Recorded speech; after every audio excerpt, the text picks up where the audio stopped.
diabetes and the cost of insulin, a drug that people with type 1 diabetes need to take throughout their lives to control their diabetes and stay alive.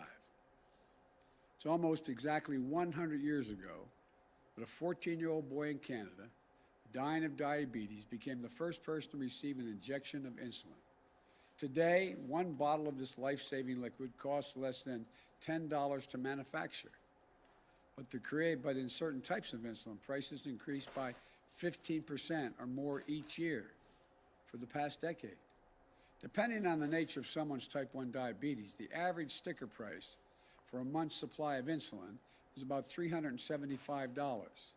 But some people, it can be as high as $1,000 a month because they need to take more. I just met with two lovely women we see in front of me today here.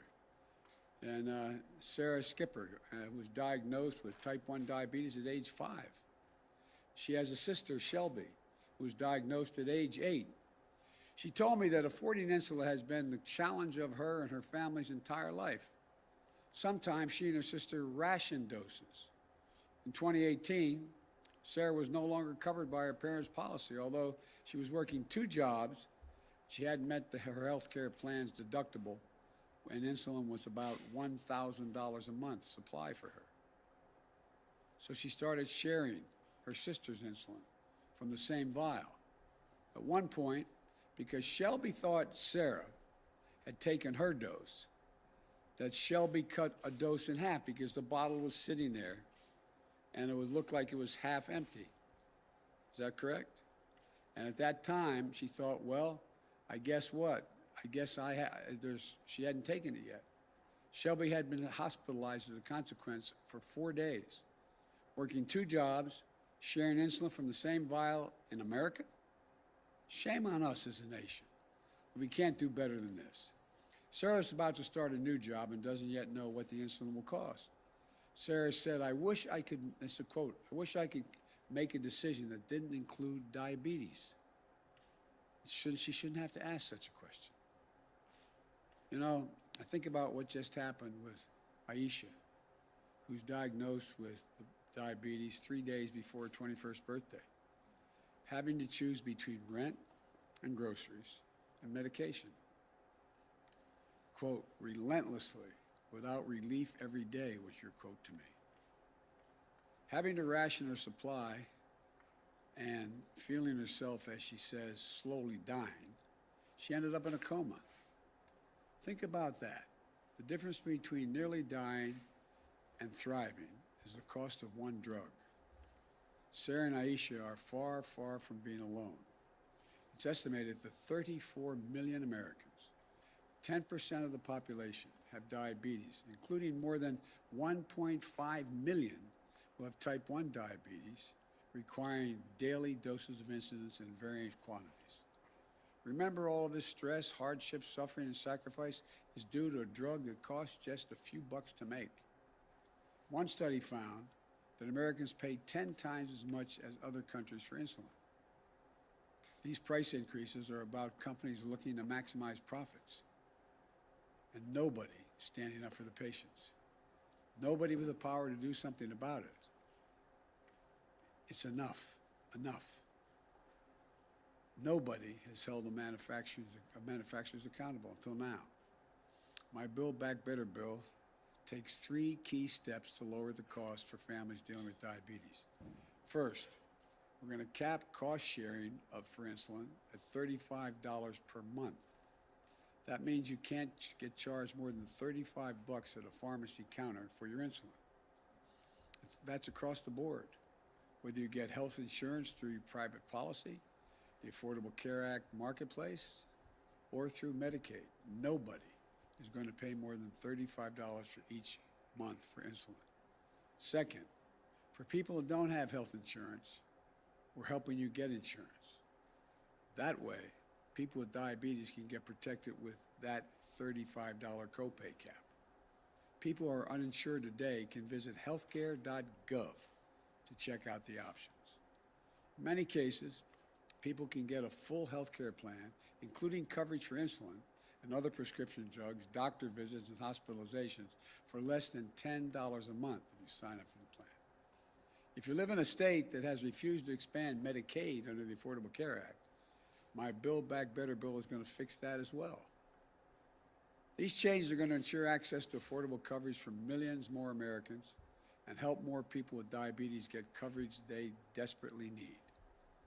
Third, we're going to end the days when drug companies could increase their prices with no oversight and no accountability. Going forward, drug companies that increase their prices faster than inflation are going to face a steep excise tax. In other words, if you're saying to we're saying to drug companies, if you're finally doing it because to be accountable, when your prices to the American people go up, you're going to be accountable. This is important, not only from a health standpoint, but from a standpoint of personal dignity. Imagine if you're a parent of one of the roughly 200,000 young people in this country that suffer from type 1 diabetes. Imagine if you can't afford their insulin. It's not only a risk to your child's life, it deprives you of your dignity. Just imagine, as a parent, having a child with type 1 diabetes and not a damn thing you can do about making sure they have it. You've sold what you can sell. You don't have the money to get it done.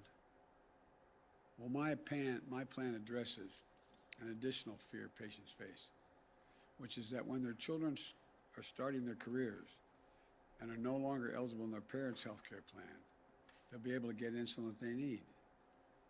Outrageous costs affecting everyone across the board, spanning every kind of condition and disease. I remember what it was like when my mom, when she got older and moved in with us. Her prescription drugs were thousands of dollars on a monthly basis. Fortunately, I had 3 other siblings, and we collectively had the means to chip in, so she didn't have to exhaust all of her savings and sell whatever she had left to make sure she could get her drug costs covered. So I'm committed to using every tool I have to lower prescription drug costs for Americans, consistent with the drug companies getting a fair return on their investment. To really solve this problem, we need the Senate to follow the House of Representatives' lead and pass my Build Back Better bill, in addition to the specific progress that the Build Back Better bill is going to make for families facing diabetes. It will also take the additional step of lowering drug costs for people on Medicare. Right now, the only thing Medicare is not allowed to negotiate, they can negotiate the cost of doctor's visits, hospitalization, all the rest. The one thing they can't, as a matter of law, they are not allowed to negotiate the price for prescription drugs. For everything else, doctor's visits, crutches, they can negotiate. My plan gets rid of that prohibition. What I'm proposing is that we negotiate a fair price, one that reflects the cost of research and development and need for significant need for significant profit. But that is still affordable to consumers. Right now, drug companies will set the price at whatever market will bear. My plan also caps the amount that seniors on Medicare have to spend on prescription drugs each year to no more than $2,000 per year, with Medicaid and drug companies picking up the rest of the cost.